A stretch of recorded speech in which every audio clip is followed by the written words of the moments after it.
Após ter chamado Simão, Jesus mudou o nome dele para Pedro. Este nome significa literalmente pedra. Estranho significado, né? Acho que é mais bonito o nome Simão, aquele que ouve, do que pedra. Parece meio que inútil esse nome.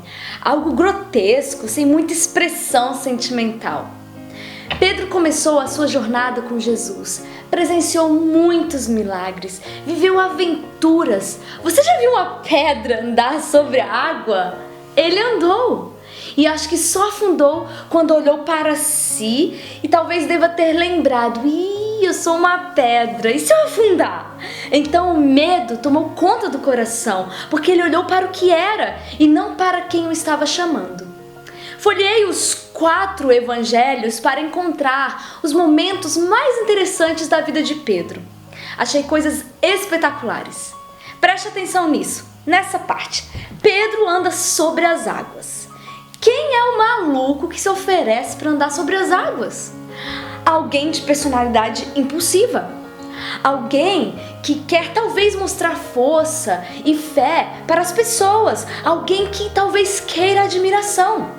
Pedro era assim, rápido demais em dar respostas. Ele era o primeiro em tudo. Pedro foi o primeiro a responder a pergunta de Jesus sobre o que o povo estava pensando sobre ele. E ele falou assim: eles dizem que o Senhor é Elias, um profeta, mas eu digo, o Senhor é o Cristo, o Filho de Deus. E Jesus dá uma resposta interessante. Muito bem, Pedro. Feliz é você que recebeu essa revelação de Deus. Então, Jesus o lembra do seu novo nome. Eu lhe digo, você é Pedro, e sobre esta pedra edificarei a minha igreja, e nem as portas do Hades, ou seja, as portas do inferno, poderão prevalecer contra ela. A pedra tem características próprias: resistente, forte, usada como alicerce para construções, mas precisa do corte e do tamanho certo para se encaixar bem. Pedro deve ter se inchado por dentro e pensado: uau, ele está falando bem de mim, vai edificar a igreja dele sobre mim. Assim como nós também pensamos quando recebemos elogios de alguém importante. Logo em seguida, Jesus profetiza a sua morte. E Pedro, a pedra falante, diz: mas isso nunca te acontecerá. Jesus foi firme com ele e falou que ele estava sendo usado pelo diabo. Quanta coisa intensa em um só capítulo de Mateus 16. O próximo evento é o mais engraçado. Jesus leva Pedro, Tiago e João para o Monte da Transfiguração. Ali eles veem a presença de Moisés e Elias e ouvem a voz de Deus. E os outros discípulos ficaram quietinhos, admirados com aquilo. E Pedro faz um comentário sem noção: Senhor, esse lugar é tão legal estar aqui. Eu gostei tanto que poderíamos construir uma barraca para o Senhor, para Moisés e para Elias. O que o Senhor acha? E a resposta para ele foi o silêncio. Só em Lucas 9 é que está escrito entre parênteses: Pedro não sabia o que estava falando. Engraçado, né? Pedro estava ao lado de Jesus, presenciando coisas incríveis, milagres, mas ainda não tinha entendido as coisas do reino de Deus.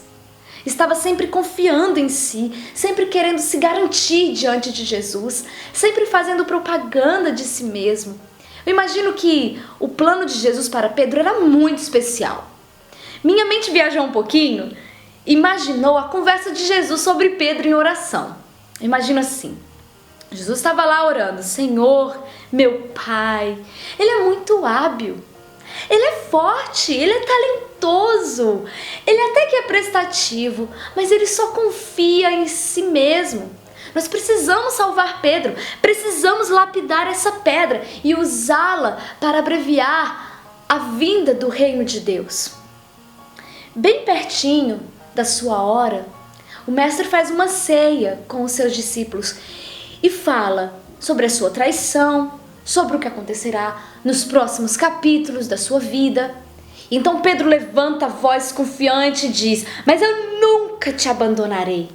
E Jesus fala para ele que ele está errado. E o chama a atenção, pedindo para ele vigiar e orar. E fala que ele o negaria 3 vezes antes que o galo cantasse. Mas ele continua com a capa de perfeição, baseada em seu orgulho pessoal, e afirma: ainda que me matem, eu nunca te negarei. No final da história, talvez você saiba. Se não, pegue a Bíblia para ler. É muito interessante. Quantas vezes fazemos promessas a Deus? Quantas vezes nos achamos os caras, os escolhidos, e consideramos que somos melhores que os outros cristãos? Não, Senhor, eu nunca te abandonarei. Eu sou uma cantora. Eu sou pastor. Eu sou o melhor filho da casa dos meus pais. Ou a melhor filha. Até que então você cai no ponto mais fraco da sua vida. Até que suas promessas viram pó. E o galo canta 3 vezes para você. E a sensação mais horrível do mundo aparece para fazer companhia: a culpa e o remorso.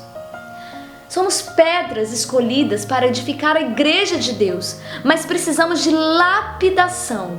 E Jesus quer fazer isso. Precisamos buscar a presença dele mais do que o ar que respiramos e confessar os nossos pecados. Andar com humildade debaixo da mão de Deus e não nos considerarmos melhores que os demais não é fácil. Às vezes, nesse processo, vamos cair. Se eu estou falando para alguém que já caiu e não sabe o que fazer com a vergonha da sua queda, faça o que Pedro fez. Encare o olhar de Jesus e depois procure um local sozinho para confessar o seu pecado e se arrepender. Jesus não olhou para Pedro com um olhar de: viu, seu empolgado? Eu te avisei que não era para você confiar em você. Eu avisei que você não prestava tanto assim. Jesus olhou para Pedro e o seu olhar transmitiu a seguinte mensagem: eu entendo, meu filho. Eu sei que você não queria fazer isso. Eu sei que você pensou que jamais isso aconteceria. Mas sei que você confiou demais em si. Esta é a razão pela qual eu estou aqui dando a minha vida por você. Não deixe a culpa te afastar de mim. Eu te amo. E eu sei que se você tivesse outra chance, você faria de tudo para acertar. Uma escritora descreve a cena assim: lançando um triste olhar sobre seu sofrido e insultado senhor, ele fugiu para longe do som das acusações e censuras, deixando o palácio mergulhado em trevas e chorando amargamente. Apressou-se para o Getsemane. Então começou a ver a si mesmo como realmente era. A memória foi ativada e seus pecados foram pintados diante dele em sua mais abominável luz. Pedro se encontrava no lugar em que horas antes Jesus tinha orado e chorado em agonia. Ali o discípulo orou como jamais havia feito antes. Com profundo arrependimento e contrição, ele suplicou perdão e se ergueu como um novo homem. Não há condenação para os que estão em Cristo Jesus. Amém? E Pedro precisou de tempo para entender isso. Mas após esse tempo, nasceu um novo homem, cheio do poder de Deus, mas completamente vazio de si mesmo. Jesus falou com você através dessa história? O que precisa ser lixado, lapidado em sua vida? Em que parte você foi descrito? Na parte do querer mostrar aos outros que é bom? Ter sempre uma resposta pronta para provar que você sim é que estuda a Bíblia? Ou talvez você negou a Jesus através de uma ação pecaminosa e sente que fez a pior coisa da sua vida. Não há condenação para você. Jesus veio ao mundo condenar o pecado, não o pecador. O seu maravilhoso olhar penetra, faz uma separação do bem e do mal dentro de você, se você permitir. Entregue a sua vida a Ele. Confesse, chore e peça: Senhor, edifica a tua igreja sobre mim. Eu quero ser um alicerce da tua obra, mas por favor, muda a minha vida e remove de mim tudo o que é preciso para que o teu plano se concretize. Esta é a minha oração por mim e por você hoje. Que Deus te abençoe.